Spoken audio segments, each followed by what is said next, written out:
We'll wait for 2-3 minutes, Prabhuji. Let the others join. Sure, Mataji.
Hare Krishna. Thank you everyone for joining. We'll give another 2 more minutes to start.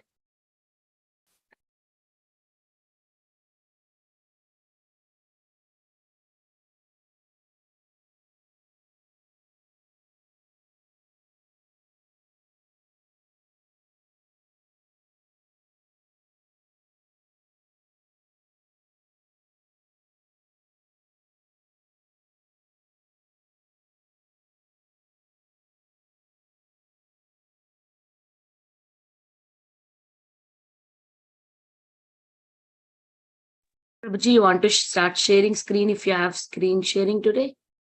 Yeah, I'll do that Mataji, little later. Oh, sure. Yeah. You will give another 1 more minute.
Hare Krishna, everyone. Welcome to Bhakti Sangha. This evening, we are very fortunate to have His Grace Sureshwar Shyam Prabhu to enlighten us on the topic of Srimad Bhagavatam Summary, that is Canto 3, Chapter 32. Hare Krishna, Sureshwar Shyam Prabhuji, Dandavat Pranam, all glories to Srila Prabhupada. Thank you so much, Prabhu, for joining and giving your association and enlightening us on the topic of Srimad Bhagavatam. I now hand over the call to you, Prabhu. Please take over. Hare Krishna. Hare Krishna Mataji, Dandavat Pranam, all glories to Srila Prabhupada and Guru Maharaj. So at least I got an opportunity to review chapter 32. So I will just present few things from chapter 32 of Kapila Dev's teachings. So we'll start with prayers. Om Ajnana Timirandasya Jnana Anjana Shalakaya Chakshurul Militam Yena Tasmai Shri Gurave Namaha Sri Chaitanya Manobishtam Stapitam Yena Bhutale Swayam Rupa Kada Mayam Dadati Swapadantikam Vandeham Shri Guru Shri Yuta Pada Kamalam Shri Gurun Vaishnavamscha Shri Rupam Sagra Jatam Sahagana Raghunathan Vitantam Sajivam Sadvaitam Savadutam Parijana Sahitam Krishna Chaitanya Devam Shri Radha Krishna Padan Sahagana Lalita Shri Vishakan Vitamscha He Krishna Karuna Sindhu Dina Bandho Jagatpate Gopesha Gopika Kanta Radha Kanta Namostute Tapta Kanjana Gaurangi Radhe Vrindavaneshwari Vrishabhanu Sute Devi Pranimami Hari Priye Vancha Kalpa Tarubhyascha Kripa Sindhubhya Evacha Patitanam Pavanebhyo Vaishnavebhyo Namo Namaha Shri Krishna Chaitanya Prabhu Nityananda Shri Advaita Gadadhara Sri Vasadi Gaura Bhakta Brinda Hare Krishna, Krishna Krishna, Hare Hare, Hare Rama, Rama Rama, Hare Hare, Hare Krishna. Again, thank you all for joining. So today we will, in summary, discuss about 32nd chapter. I will share my screen. Hare Krishna, Uma Mataji, Hare Krishna, Nitya Narsimha Prabhu. So today we have less people, so we can have an interactive session. So question me on anything that I am discussing, because we can do it in an interactive way, and we can find many answers from Prabhupada ji purports only. And if we don't know anything, we can always take back and understand more from some of the senior devotees. Okay, so with this, we'll start with some quiz, small question session. So here, here in this chapter, there are few things that are discussed. So what I did is I picked some questions so that we can, when those parts come up, we can easily remember. So just how long does Brahmaji live in short form? Like in short, what do you think? How long does Brahma live? To say in a brief way, what is life of Lord Brahma? Four kalpas. I don't know if I'm saying right. Yeah, just go ahead, Mataji. Just say something. We'll see. Four Divya Yugas. I don't know if I said right. I always get confused with this. Today only I read in Srimad Bhagavatam, the canto that I was chapter. I'm also reading that third canto only, which chapter I'm reading in my book. Yeah, 7th chapter. There also it gave. I forgot, Prabhuji. Yeah. So four Divya Yugas is one kalpa of Lord Brahma. Yeah, that's what I was thinking. Yes, correct, Prabhu, that 4 yugas something it says. Yugas is one kalpa of Brahma. Brahmaji lives for 100 such kalpas. Okay, so sorry, Nitya Narsimha Prabhu, you want to guess, Prabhu? Or Mataji? I think it is 3.3 trillion years, Prabhu, something. Yeah, like that is 311 trillion 40 billion years. That is very long way of saying. So we can say 100 kalpas. That is one way. 311 trillion 40 billion years. Right? That's another way of saying it. But there is one more specific way. It's always said for short, in short form. 21 manvantras, Prabhuji. So it is like 14 manvantaras, not 21, Mataji. Okay. 7 manvantras, Prabhu. No. So Brahmaji lives for a lot of manvantaras, Prabhu. Right? So, right? Yeah. Brahmaji lives for a lot of manvantaras. So what it is said is, it's called prarartha. So if you go to verse 8, so Brahmaji lives for 2 prarabdhas, it is said. I'll go to verse 8. So this comes a few times in here, if you see in white years, dvi prarabdha, right? So here it is saying dvi prarabdha, 2 prarabdhas. So Brahmaji lives for 2 prarabdhas. For the first half of his life is over, 50 years is over, and another 50 years is started. So when we do the Sankalpa mantra also, we say Dvitiya Prarabdhe, like that, right? So that's how, in short, it is divided into 2 Prarabdhas. So first Dvitiya Prarabdha, 50 years. Okay. So that is, in short, that is the lifespan of, see here, worshippers of Hiranyagarbha, expansion of personality of Godhead, remain within this material universe until the end of 2 prarabdhas, when Brahmaji also dies. So that is also some, in one way of saying what we have discussed. Okay, so in this we got the clue also. What does Hiranyagarbha mean? Whom does it represent? Have you heard Hiranyagarbha word? It represents Vishnu, Hiranyagarbha. That is more generic way, Mataji. Like, it represents Vishnu because Vishnu means he is present everywhere, right? In that sense, yeah. But there is a specific, what does it mean? Hiranyagarbha mean, right? We see this word a lot in 2nd canto and all those. Okay, sorry, I'm asking, but when we suddenly ask, right, the information doesn't come. That's okay. So Hiranyagarbha, please remember this. Hiranyagarbha, again, it comes here only. So here, Prabhupada writes in short. See here, the plenary expansion of the Supreme Personality of God, of the Supreme Personality of Garbhodakshay Vishnu, that is Hiranyagarbha. It is the plenary expansion of Garbhodakshay Vishnu. Hiranyagarbha means the universal form, the Virat Rupa of the Supreme Lord. Right? So sometimes it refers to Garbhodakshay Vishnu, sometimes it refers to Brahma also, because Brahma also is in the way secondary proprietor of the universe. Primary proprietor, we can say, if you give secondary attribution, like indirect attribution, Brahmaji also is Hiranyagarbha, we can call him. He owns this total material creation because he creates after whatever primary creation is completed. So that's why Hiranyagarbha means plenary expansion of the Supreme Lord, which is nothing but the universal form. Okay, so that's what it means. And then, like just a quick question on this. What is the destination of these different processes, like yogic processes, we can say? So where does a Jnana Yogi attain? Like, say, if he's a perfect Jnana Yogi, like what is his destination? Where does a Jnana Yogi ultimately go? See, Jnana, Ashtanga Yoga, Sakama Karma, Nishkama Karma, these are all the authentic processes that are described in our scriptures, right? These are all authentic processes, including Bhakti Yoga, right? So where does a Jnana Yogi go? What is his destination? Brahmaloka, Prabhuji? Brahmaloka? No, Mataji. But that is one of the answers here, somewhere down here. Okay, yeah. Where does Jnana Yogi go?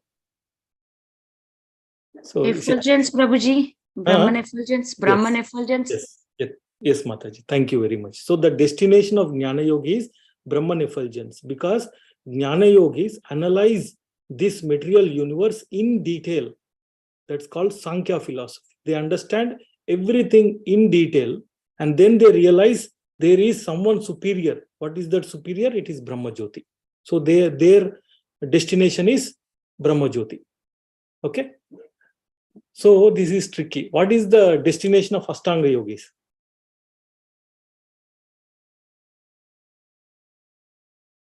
What is the destination of Ashtanga Yogi? We know, right? Ashtanga Yoga also we see in 6th chapter of Bhagavad Gita, and we see detailed process of Ashtanga Yoga, and first 2 chapters of 2nd canto also we see Ashtanga Yoga process very elaborately described. So what is the destination of Ashtanga Yogi? Sorry, I'm asking all this so that we'll remember, and now when these come up, right, it will be easy to remember. So just guess. Mataji, whatever. Will merge with the Lord, Prabhu? Huh? Will they merge with the Lord? So merge with the Lord means, what does it mean, Prabhu? Like they have siddhis, they have, by performing Ashtanga Yogi principle, they have mystic Siddhis, yes. powers. Yes. Yeah. So with that, they will like when they leave the body, the soul merges with the Lord. Ashtanga Yogi, I don't know, I'm guessing. So Ashtanga Yogi, so shall I go ahead? So Ashtanga Prabhu. Yogi, the destination also is Brahma Jyoti. That's what even I was thinking. Yeah. Brahman effulgence only. Yeah, but Yeah. you were saying it is tricky, so it confused me. Prabhu is saying Yeah, tricky, then we there can might be different answer. That's why I stopped. I want to confuse also, right? Yeah, it is Yeah. Brahma Jyoti, but many times you will see as destination is Paramatma. Right? Paramatma. Yeah, you will see that, right? So Ashtanga Yogi, through Paramatma meditation, he attains Brahma Jyoti. You see that? Ashtanga Yogi, through meditation on Paramatma, attains Brahma Jyoti. Okay, so that's how it is. But many times it is saying that Ashtanga Yogi, destination is Paramatma. Because we know, right, Paramatma is temporary. When the material world is winded up, Paramatma creation also goes back into Garbhodakshay Vishnu or Mahavishnu. Right? So if Ashtanga Yogi perfects his process, he will go to, I'll show this chart. Sorry, I'll digress a little bit for 5 minutes. I'll show this chart where Ashtanga Yoga process is very detailedly described. So I'll go back to page number 20. So here, 51, 20, okay. So here, this is the entire process of Ashtanga Yoga. So we know Ashtanga Yoga, there are 8 limbs in Ashtanga Yoga. Yama, Niyama, Asana, Pranayama, Pratyahara. So do's, don'ts, bodily exercises, pranayama. So during pranayama, they recite the Omkar. So they recite the Omkar. So that's why Ashtanga Yoga, here and there we hear many different aspects. But in summary, this is what it is. So during pranayama, they recite the Omkar. So when they withdraw the senses, right, Pratyahar, when they withdraw the senses, then 2 more things starts. Like 1, 2, 3, 4, 5, and then where is the 5th? What is the dhyana and samadhi, right? This 5, 6, 7. What is the dharana? Another one is dharana here, right? 6th one, 7 and 8. So these are the angas, the limbs of Ashtanga Yoga process. So Ashtanga Yogi, who is a perfect Ashtanga Yogi, we can call it as advanced Ashtanga Yogi. There are 2 things in Ashtanga Yoga. One could be a neophyte yogi, or one could be an advanced yogi. So advanced yogi, he will meditate. So Ashtanga yogi, he will meditate, right?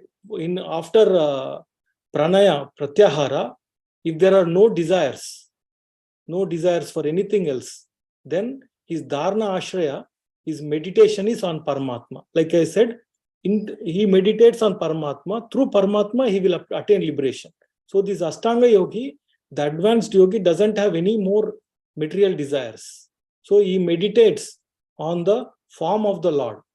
Then he meditates dhyana. This is more, initially, this dharana ashraya, he meditates on the Paramatma form. Then he meditates on the different limbs of the Lord, and that same thing will intensify. Same thing will be very intense. Here, no distraction. It is very concentrated. Then he realizes. You see here, Brahman realization. How he attains Brahman realization is through this Shata Chakra Yoga process. So we might have heard in here and there, right, in Srimad Bhagavatam or Bhagavad Gita, when does the Shat Chakra Yoga process comes into picture? When in Samadhi form, in Samadhi, he performs this Shat Chakra Yoga, and he lifts his this life air. He lifts this prana through this all the chakras and take it to Mula, like the final chakra, from Muladhara chakra to Agnya chakra, and then he attains liberation.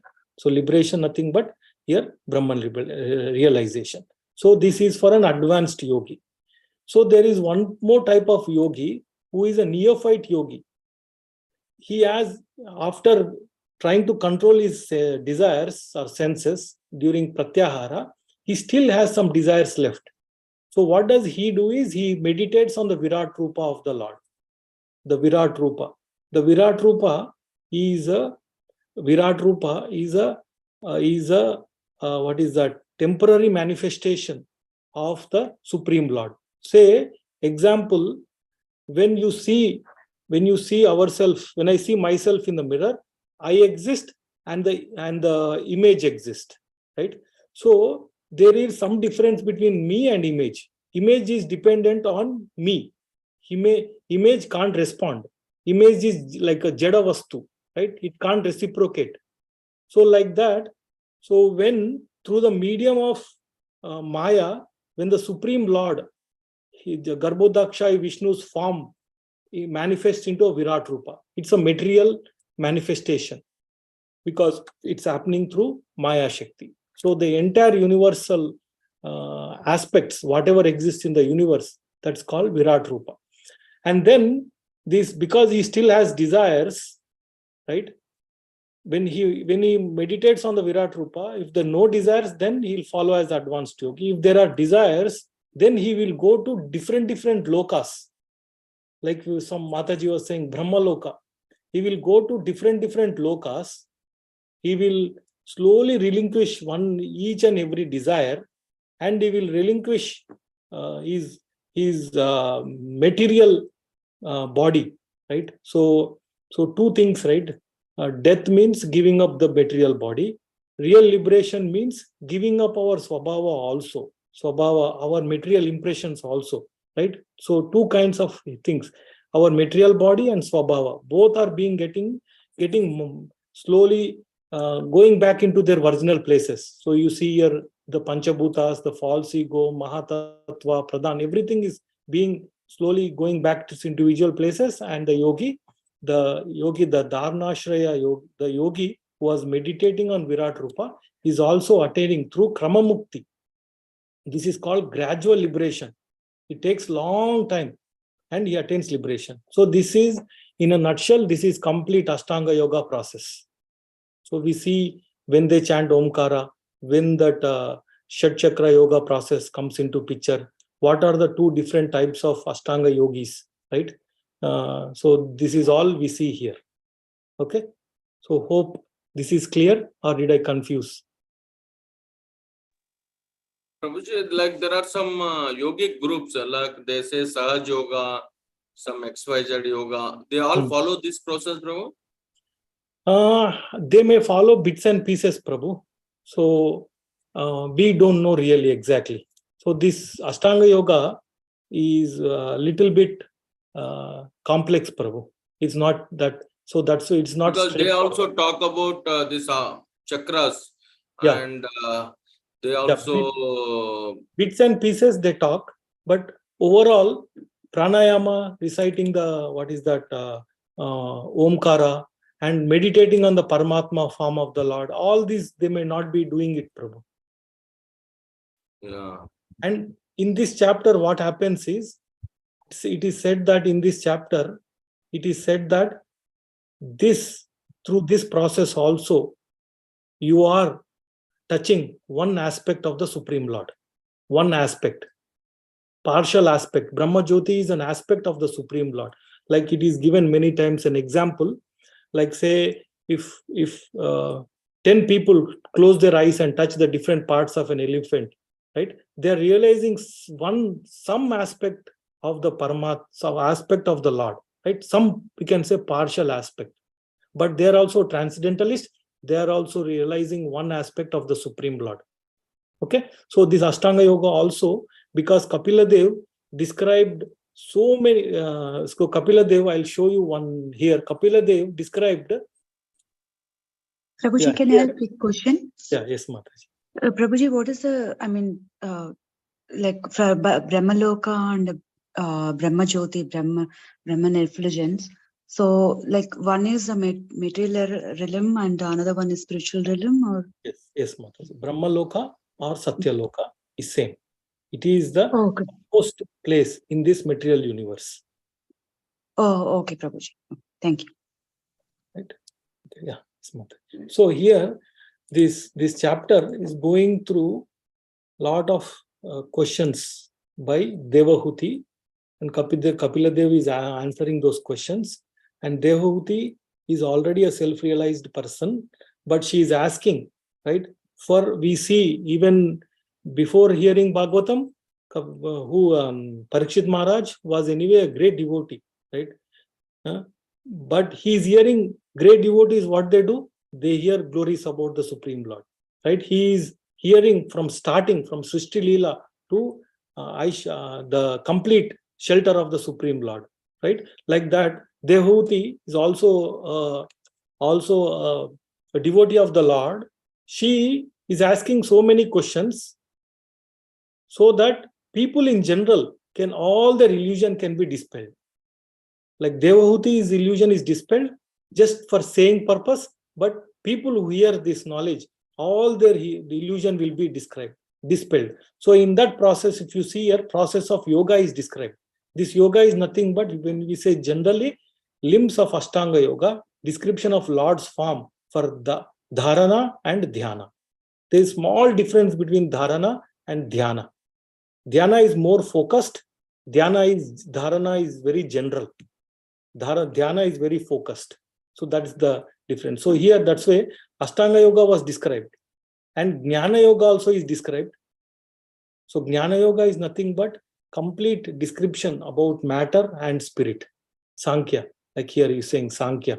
Characteristics of Prakriti, Purusha, and the elements, Karya Shrishti, Virat Rupa, Jiva in conditioned state, attaining liberation, all this, So all this Jnana part is described. And then Bhakti also, if you see here, Bhakti to attain you easily, right? Like that Bhakti is coming 2 times.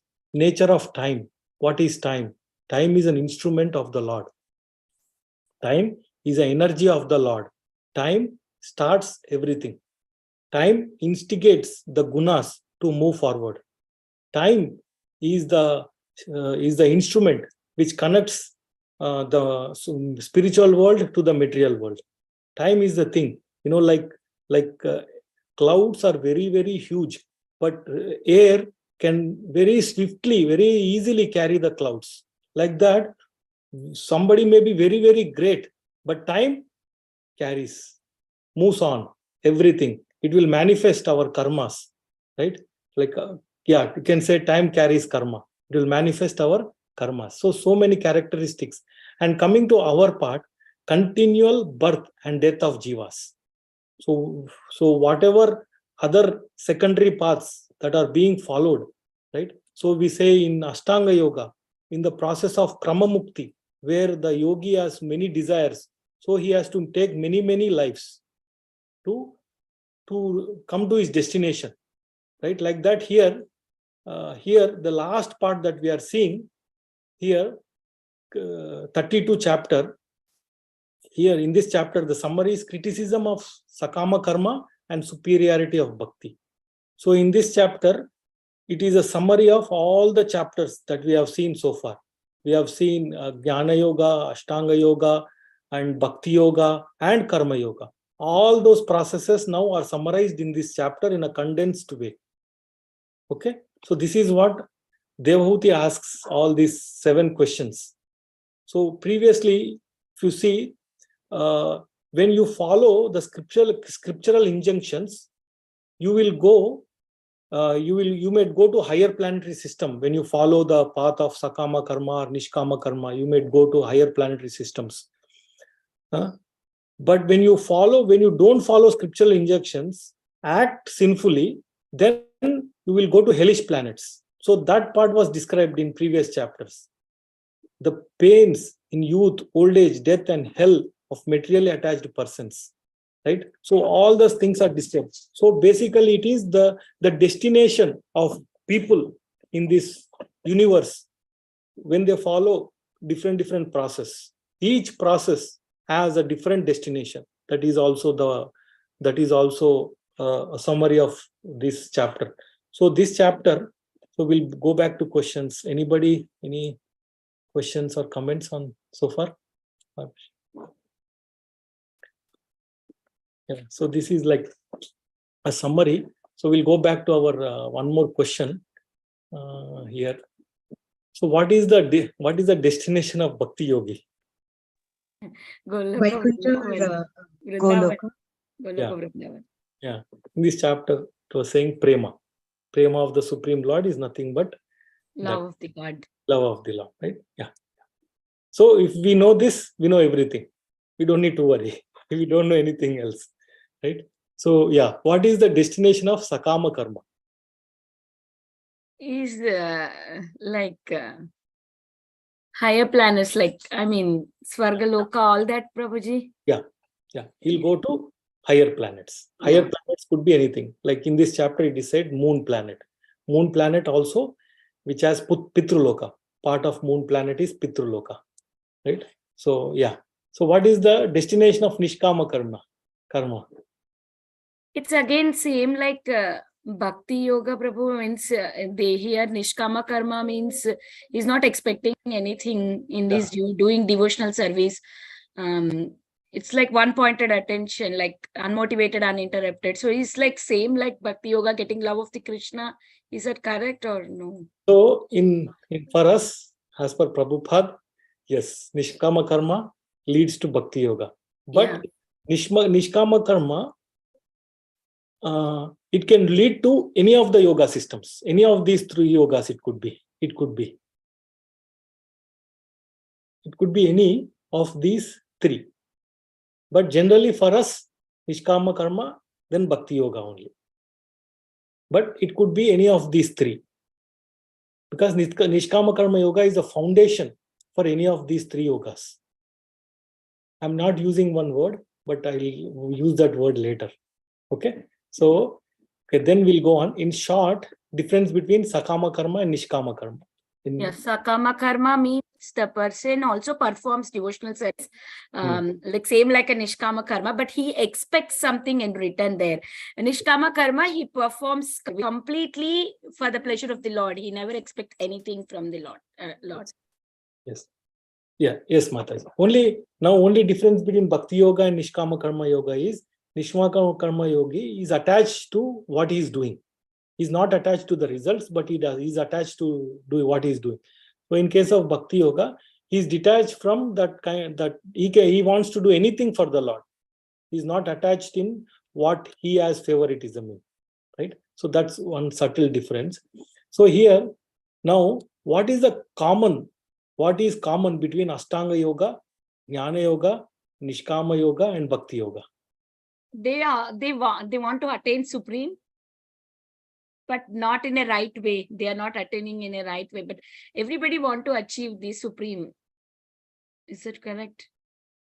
That is in general sense, Mataji. Supreme, one aspect of supreme they want to attain, right? Bhakti Yoga gets complete aspect of the Supreme Lord.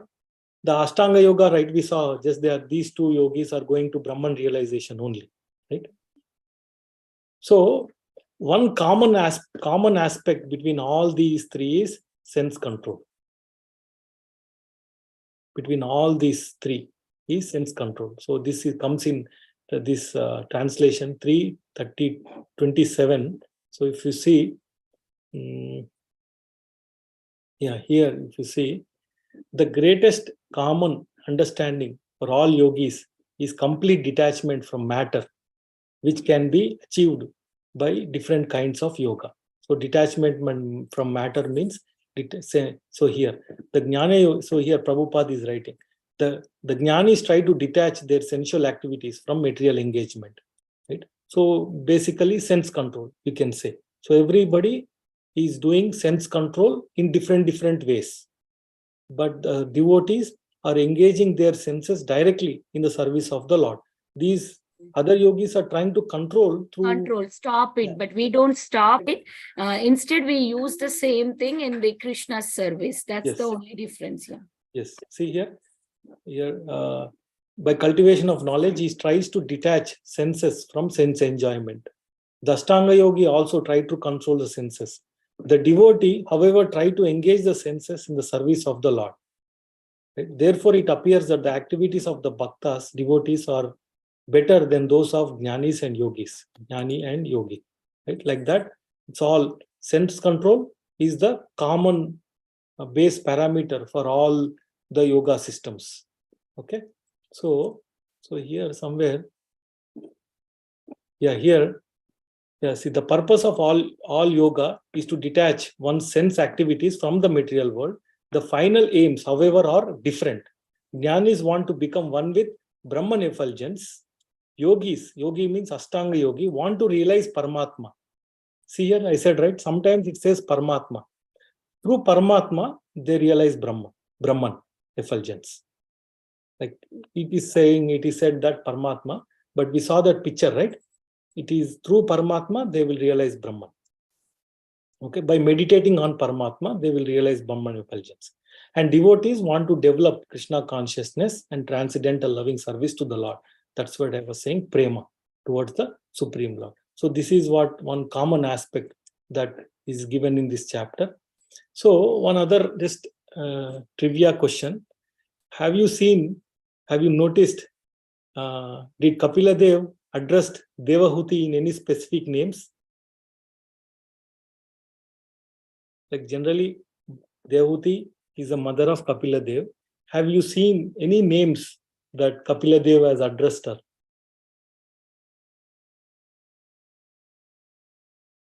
So Kapila Dev addresses in this 11th verse.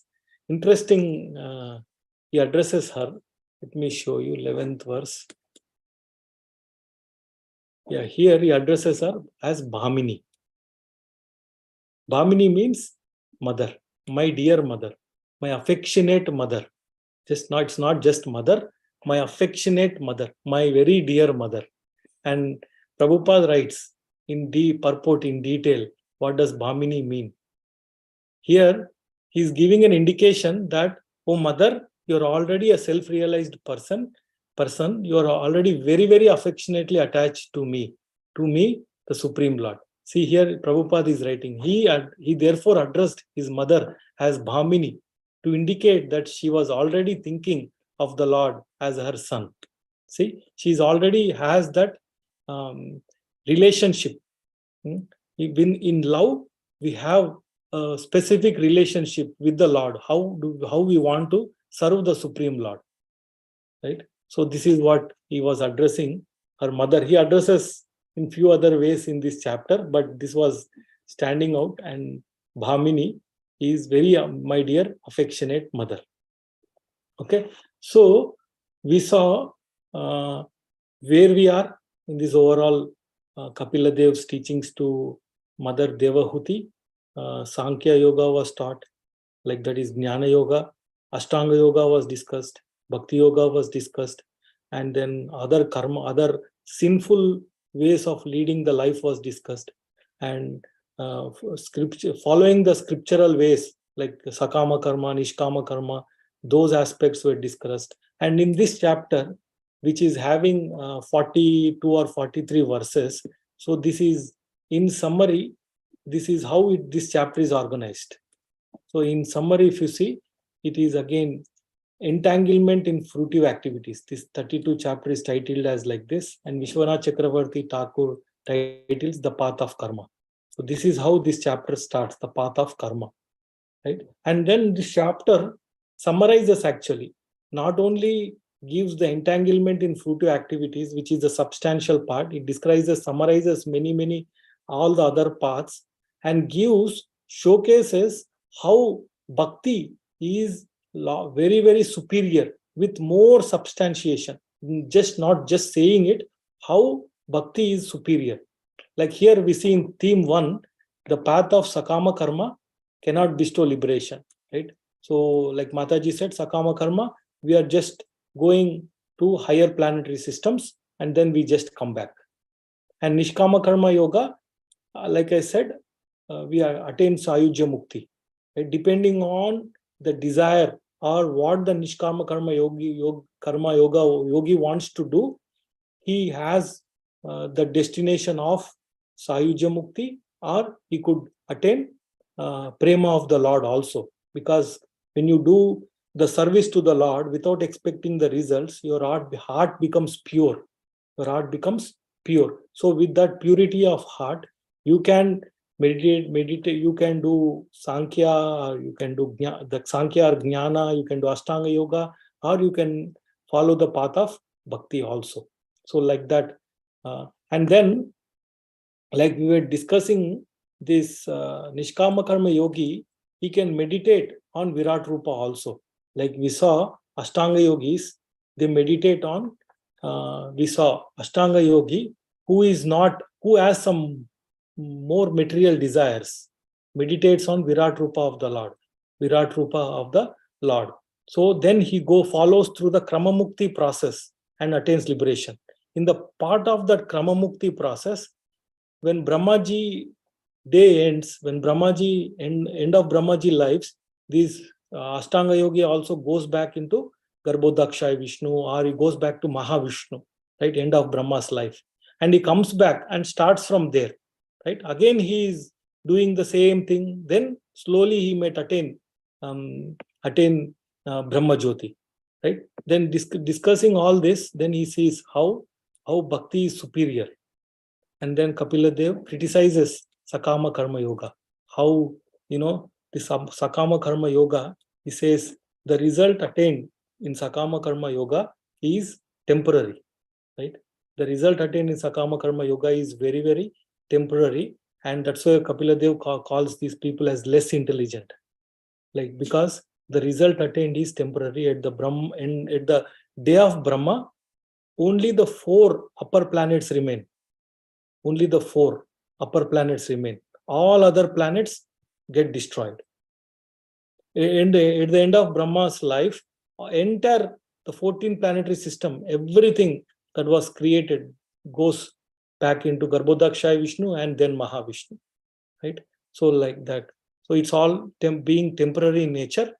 Sakama Karma Yogi is criticized. And by practice of bhakti, you can achieve the goals of other paths also. So when you practice bhakti, the other paths, what is the goal of other paths?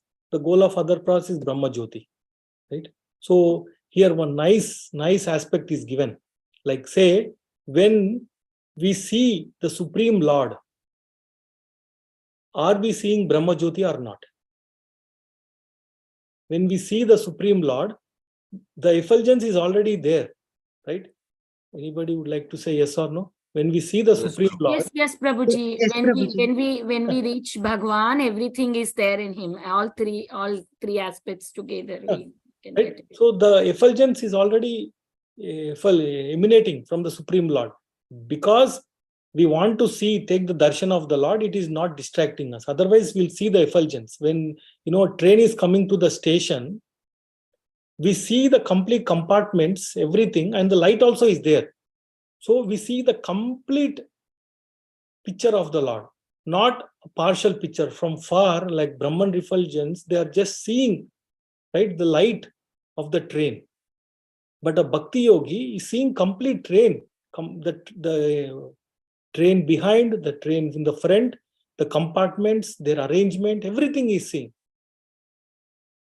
right? So by practicing Bhakti, you're already achieving everything else.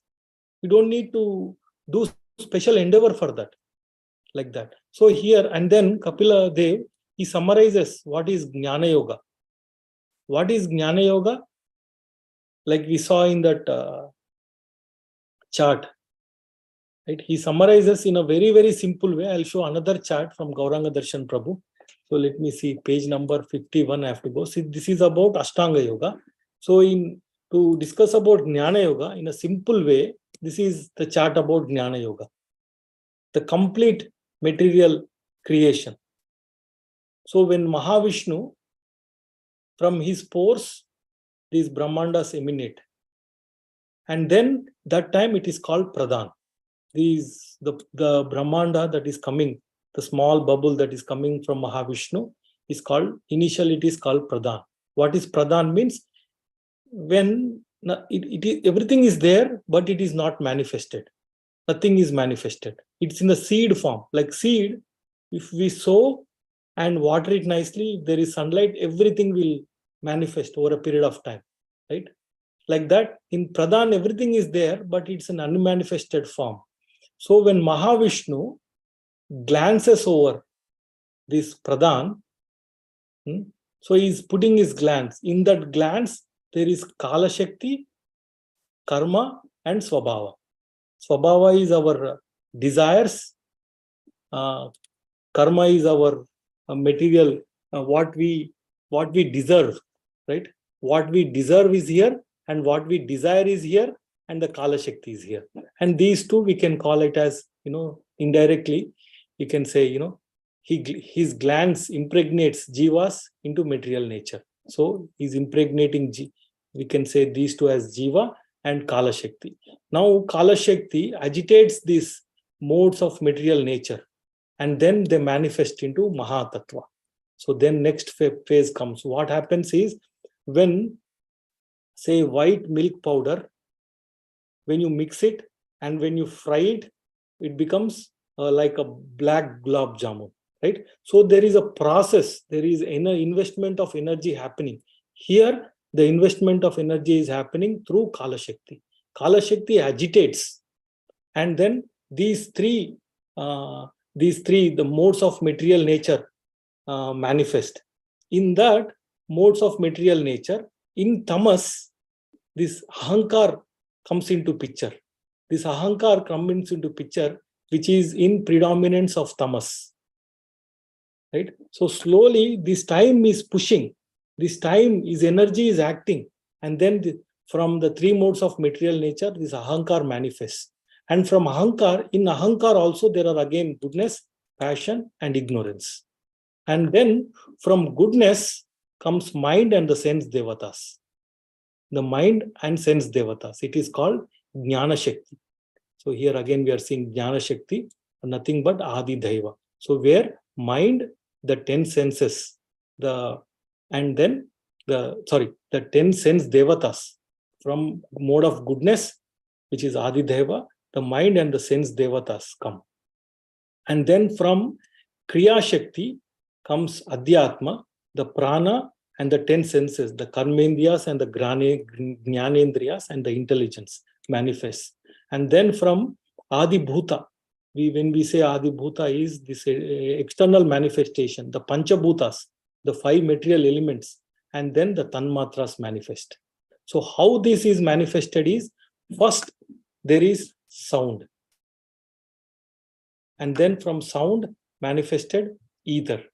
And then how it is manifesting all this? That is the Shakti of the Lord. The time factor is there always. So with that Shakti, these are the gross elements on the right side, and the left side, these are the Tanmatras, the subtle elements of this gross element. These are all manifested. So all this is called Karana Srishti.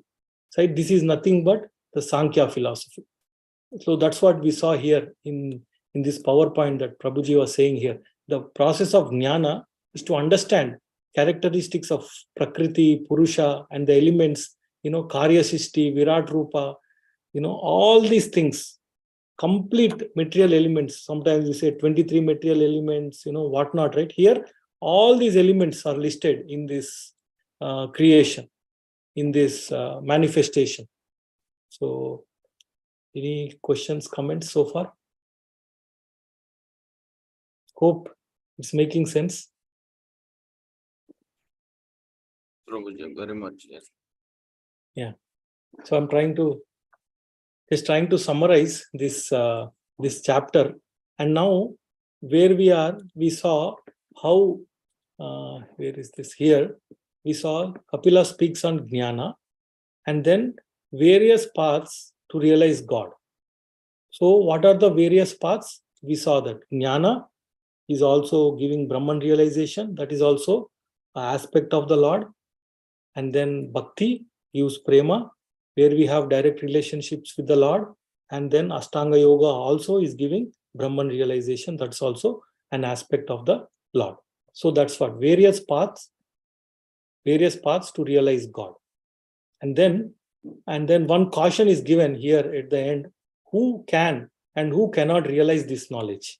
So after narrating, like say 10, 12 chapters of this detailed Sankhya philosophy, so Kapila Dev gives some instructions because we see people outside don't have that sukriti or qualification to understand the truth, to understand the real straight message about the Supreme Personality of Godhead. They will demeanor it. They will, try to misuse it, like not understand in the real sense. So that's why it is said that if you see these last few chapters, I'll go there. If you see last, so here,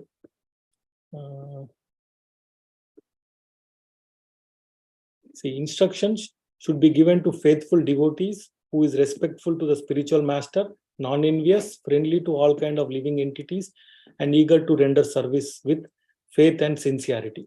And then if you see, the instruction should be imparted. So not this exactly. So let me see the last one. Anyone who can, okay, 1 minute. Let me go to 39. Yeah, here.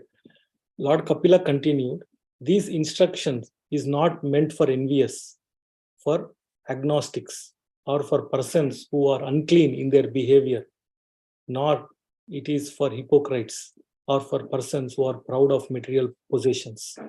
And then he continues, it is not to be instructed to persons who are too greedy and too attached to family life, not to persons who are non-devotees and who are envious of the devotees and the personality of Godhead. So this caution is given, but our movement is preaching mission, and we know, like Srila Bhaktisiddhanta Saraswati Thakur has instructed Srila Prabhupada to go and give this message to the West. So some points I have noted on this is, what we have to do is to preach to any of these people, we have to create the right appetite in them, right understanding in them. We have to understand where they are, how much they can take. We can't just dump information. We have to see where they are, how much they can take, what is their major attraction point, and from our philosophical understanding, what weapon we can pull and then use that weapon. So we can't directly discuss confidential pastimes of the Lord. They will not be able to understand.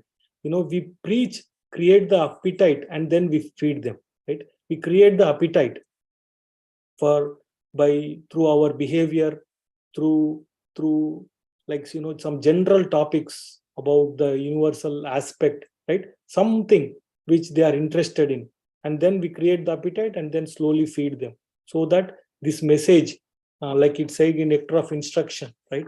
So slowly, when you take it, even a person with jaundice will be able to be cured. So this kind of cautious message is given in this chapter, how we need to use these confidential instructions. Okay, so that was the last part of this chapter, and we have another few minutes. So I didn't go to the main part yet, where Prabhupada ji, in this, whatever I was trying to speak, I was trying to mostly take my notes from the purports, right? So here, first 4 verses are explained about the sakama karma. Like here, before it was previous chapters, it was explained how people who don't follow any scriptural knowledge and act according to their whimsical desires, right? So what their destination is hellish. But people who follow the scriptures, sakama karma, is they are following. If you see here, atayo griha mediyan dharman evasan grihe kaman artam cha dharmam swan dogdi buyah piparti tan. So these people, they are following this dharma, artha, and kama, right? Kama, artham, and dharmam. So they are following these principles, but they are not going to the 4th one. They are not going to the liberation part. So they are in this cycle of doing these ritualistic activities. And what happens? So in these first 4 verses, what the griha medi here, if you see, the griha medis, they are attached for their sense gratification. Where gruhasthas, Prabhupada writes in detail, gruhasthas, their objective is for self-realization. Like that, he writes the contrast between gruha medi and grihasthas. Griha-medis are attached for sense gratification. Griha-medi attached. Grihasthas are, they wanted to lead a life of self-realization. And there's these Sakama Karma Yogis. So what are they?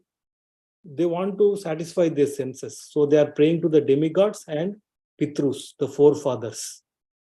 And what do they attain? They attain heavenly planets. They attain to Chandra, like the heavenly planets, like the moon planet, where they drink the soma juice, right? And then it is saying, Prabhupada, here this verse is saying, even the heavenly planet is temporary. That's why they are called as, here, Griha Medinam. They are called as, I think in one of the verses, they are called as, Kama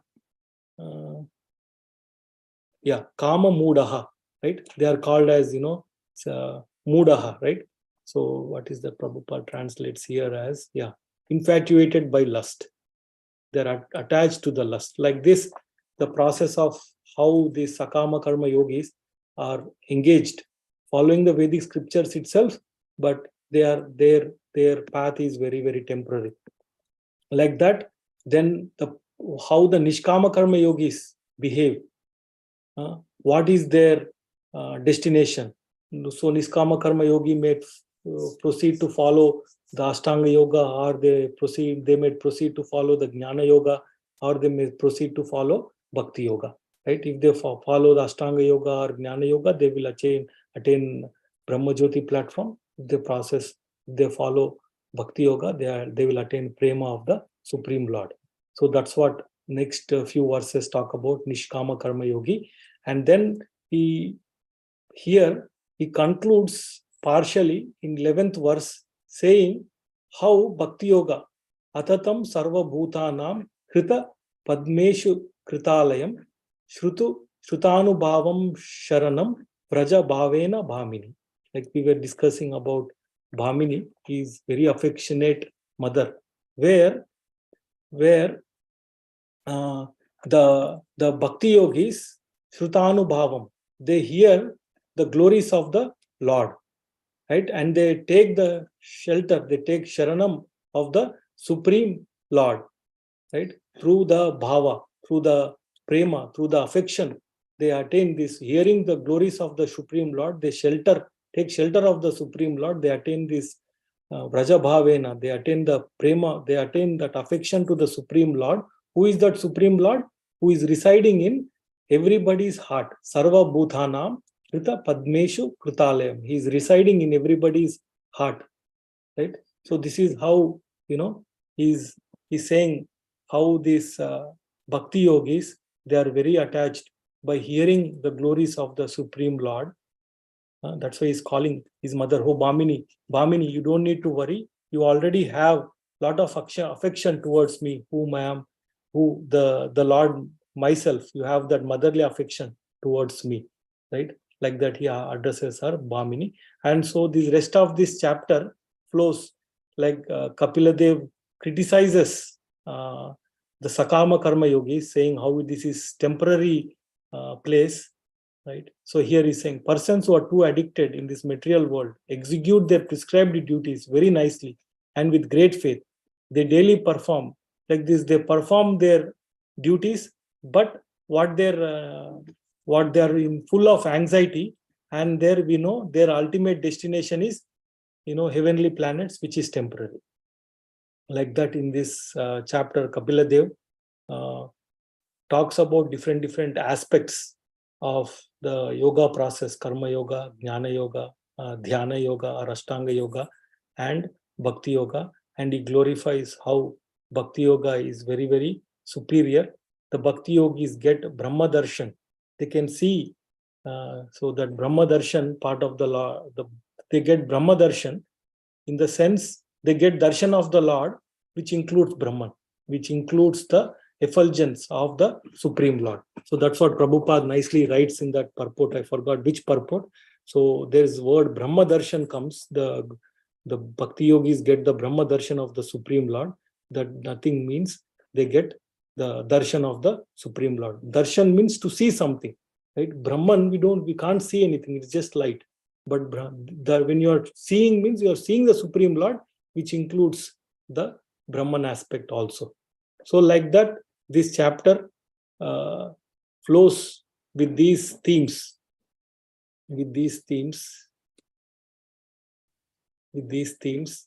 of Sakama Karma, Nishkama Karma, Dhyana Yoga, Jnana Yoga, and ultimately Bhakti Yoga. So with that, we can end today's discussion. If anybody has any questions, comments. Hare Krishna Prabhuji, Dandavat Pranam, all glories to Srila Prabhupada. Thank you so much for interactive session, Prabhuji. And it was very nice to learn many things that I really don't know. And even if I know, I get confused between so many words, and I hear it again, I forget also. That's also there. But today's class helped me to not to forget some questions. Thank you so much, Prabhu. And thank you for these themes and making us understand from where we are and until where we came, how this chapter is summarizing all the things that we learned before. Thank you so much, Prabhuji. Very grateful to you. Hare Krishna. Thank you, Mataji. Hare Krishna, Prabhu. Hare Thank Krishna. you so much. I was able to attend only the last section, but thank you so much for even whatever I heard, it was presented so clearly. So it was very easy to follow. I know this is a very technical section, but you always make these things very easy to understand. So thank you so much, Prabhu. Very, very grateful for your association. Thank you very much, Mataji. Hare Krishna. So one thing I didn't emphasize was there are a lot of commonalities between Jnana Yoga and Dhyana Yoga. So those commonalities, I forgot to make a note of it. So there are a lot of differences, a lot of commonalities between these two yoga processes. So sometimes if you see only one yoga process is mentioned, that means we can assume that the other yoga process also is included in them. It depends on the context, but other yoga process was also included because there are a lot of commonalities. One commonality that we saw was sense control. Between all the yoga process, one common denominator is sense control. Thank you. Thank you very much, Mata. So, Prabhu, So they understand that the human body is meant for something higher realization, Prabhuji. Everybody understand that. That's why they are trying to practice something or other thing, right? Yeah. That is also a common thing we can think, Prabhuji, like. Yes, Mata. This is one common denominator in this chapter. Even Sakama Karma, Nishkama Karma yogis, they are following scriptural injunctions only. Right? That's why they are praying Devi Devatas, they are praying their Pitrus, right? To get sense gratification. So the chapter is entitled right here, the entanglement in fruitive activities. So Kapila Dev is trying to pull us, all of us, out of all these different attachments to the path of devotional service, where devotional service very, very nicely mentioned. When we do bhakti, we might have heard from Bhagavad Gita also, we get everything else. But in this chapter, I forgot to read those parts. In this chapter, that part is very, very nicely delineated. So how it is delineated, one example we can give is, say, Bhakti Yoga is like mind. So when we see milk, with our different senses, we can understand some aspect of milk. But when we drink it, like when the sense of tongue also experiences it, then mind accumulates all these sensory things, and then it knows this is milk and this is how it tastes, this is its temperature, this is its texture, everything it will understand. That is like mind is like Bhakti Yoga. That's what it's saying in one of the verses. Prabhupada ji writes about the milk aspect. And also this $100 bill, which has $1, $2, $10, is that the example apt, Yes. Prabhuji? Yes, like that example, Mataji, yes. Yeah. And then one more, this 37 verse, one small simple part. So Prabhupada is writing about Bhakti Yoga here. He's saying, the process of Bhakti Yoga, devotional service, is the main river flowing towards the sea of the absolute truth. All other processes mentioned are just like tributaries. Lord Kapila Dev is summarizing the importance of process of devotional service. Right? Bhakti Yoga, as described before, is divided. So he's like that. He is saying, all other processes are tributaries. So one of the aspects that we saw was all, so here we see which part, various paths to realize God, right? So all various paths, these tributaries are there. But when this tributary can be connected with the main river, then that path becomes complete. So they will be able to understand where this light is coming from. Light is part of the Supreme Lord, like that. So it's saying various paths to realize God. So we can't condemn these paths. We will make those paths complete, right? Because these are all approved paths in the Srimad Bhagavatam. We are seeing, so many places Ashtanga Yoga is described, right? So we can't condemn. We have to connect those parts to the main river, like the tributary. When it connects to the main river, like it goes to the absolute truth, like that. So all these things, actually, I didn't cut and paste into a different place to read.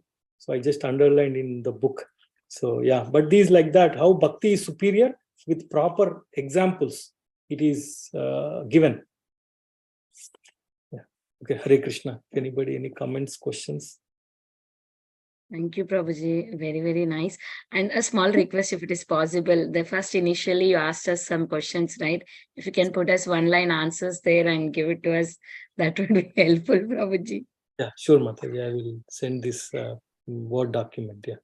Yeah, with the answer, Prabhuji, please, Yeah, so sure, that I sure. remember the answer. Thank I you. also put, for my reference, also I put here, like here, right? What is... Oh, okay. That way I can get the answer, yeah. But still, yeah. Thank you, Prabhuji. Very grateful to you. Hare Krishna.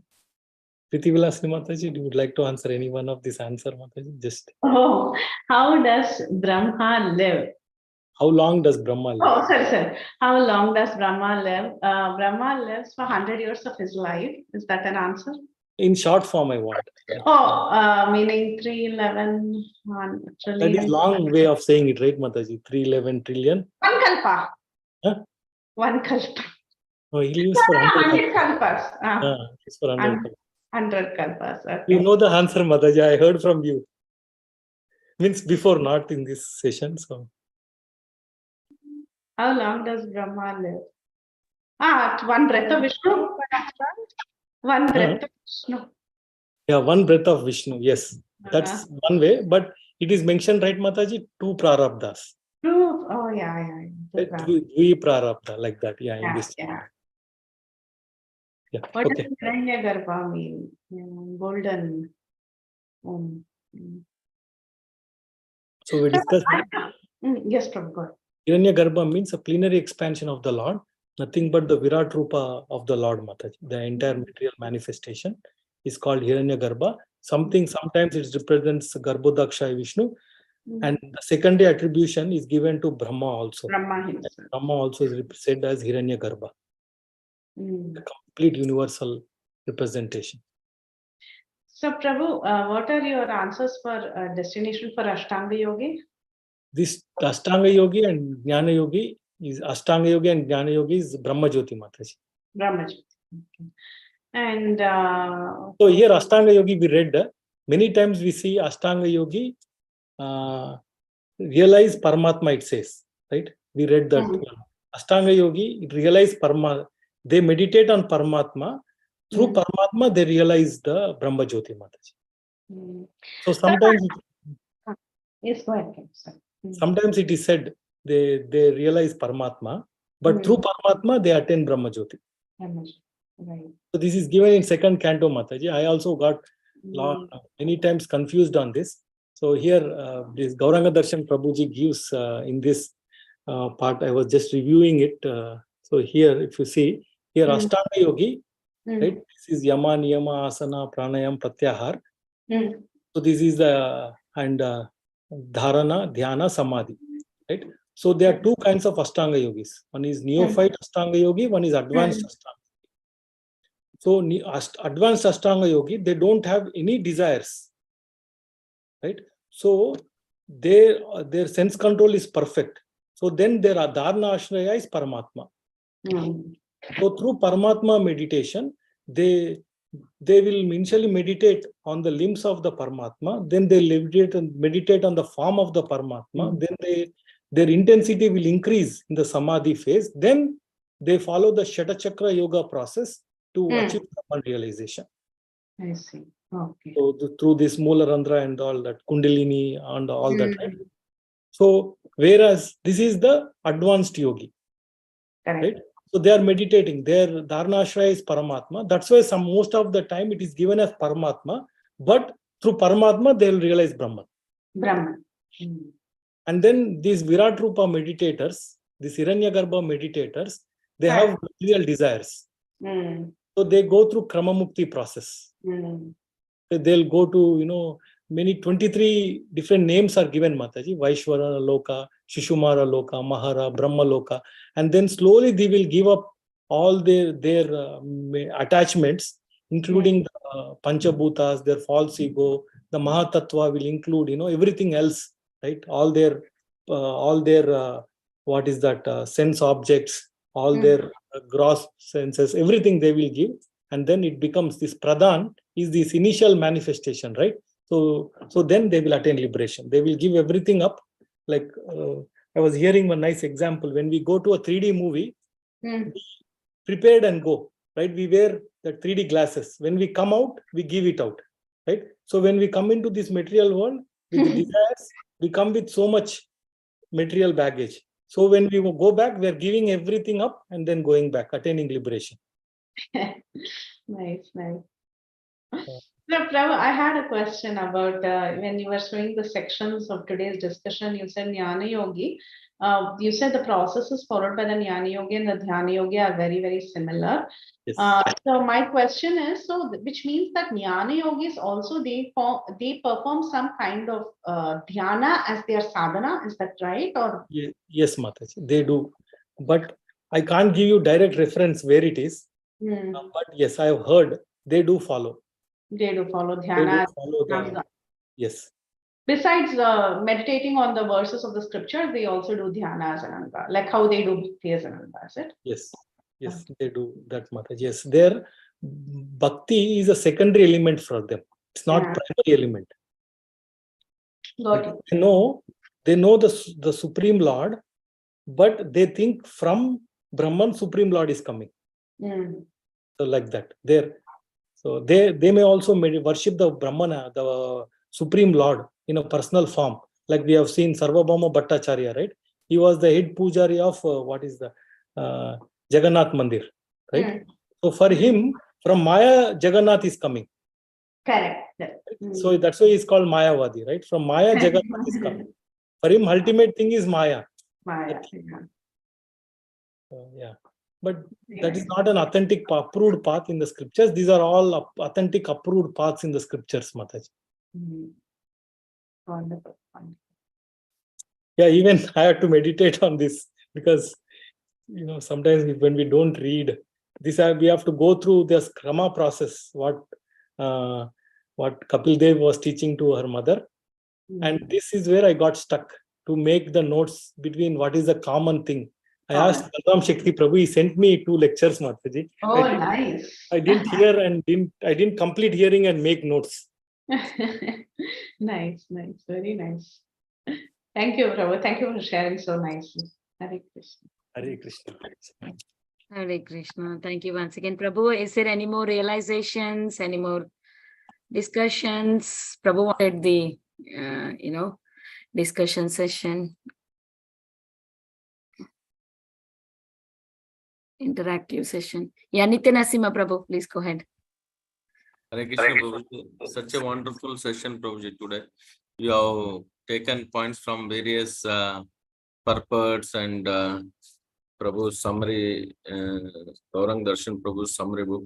Prabhu, my question is, even though Bhakti Yoga is so easy and sublime, but why people are attracted to other like Ashtanga Yoga principles and all, which is complicated, but still they follow that, majority of the people. Why is it so, Prabhu? So, Prabhu, that this Swabhava we have, right? Swabhava, we have, like we said, right? Karma and Swabhava, right? Karma is our what we deserve, and Swabhava is what we desire.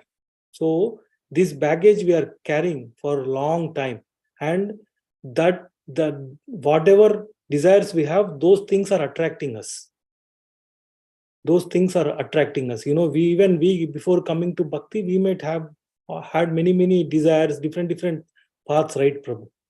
So for the solution is it is given. The Sakama Karma Yogis, they pray to different Devi Devatas, right? So in second canto, it is given that a big list here is given, right? Here a big list is given, whom to worship when, right? This is given in Bhagavatam. So how to elevate these people? How to elevate these people is the answer is given here. So here, all different kinds of worshippers of multi-demigods can attain the highest perfectional benediction, which is spontaneous attraction, unflinchingly fixed upon the Supreme Personality of Godhead, only by association of pure devotees of the Lord. So let them have many paths. That is what the material world is meant for, to go in whichever direction we want to go. We want to enjoy. So everything, so many varieties created. But the only solution is this. We have to purify ourselves, and we can purify and attract others who are attracted to so many other paths. So there is huge hope, Prabhu. This is what I felt like, So that's why in Bhagavatam, all these things are given so that it goes through the part of the 10th part, which is the Ashraya, the shelter of the Supreme Lord. So now we are also learning, right, Prabhu? Different paths. Jnana Yoga we are learning, Dhyana Yoga we are learning, so much we are also learning. But our learning is like a tributary. All this will go, our attraction for the Lord will increase. So like that, we have to develop that thing, Prabhu, so that, like I said, right, these messages that Kapila Dev is giving, we can't go and directly preach. So we have to see where their people are, and then we have to use these different weapons to talk to them, to engage them, to attract them slowly, to build their appetite for these understanding of the Supreme Lord. Then they will slowly, come to the path of bhakti. Yeah. Okay, Prabhu, is that fine, Prabhu? Yes, Prabhuji. Thank you. Thank you very much, Prabhuji. Hare Krishna. Hare Krishna. Okay, Mataji, we'll end Yeah. here then. Yeah. Okay. Thank you, Prabhuji, once again for such a beautiful class. Very grateful to you for doing this class with very nice interactive way, so that we will be attentive while hearing. That really helps. Luckily today I did not have any kitchen work, so I could sit nicely and hear. Very grateful to you, Prabhuji. I would like to offer my obeisances to you and all the Vaishnavas assembled on the call. वाञ्छकल्पतरुभ्यश्च कृपा सिन्धुभ्येव च पतितानां पावनेभ्यो वैष्णवेभ्यो नमो नमः। अनंत कोटि वैष्णव वृंद की जय, श्रील प्रभुपाद की जय, हीज ग्रेस सुरेश्वर श्याम प्रभु जी की जय। Jai. Thank you. Thank you, Prabhuji. Hare Krishna. Thank you, dear devotees. We'll meet next week with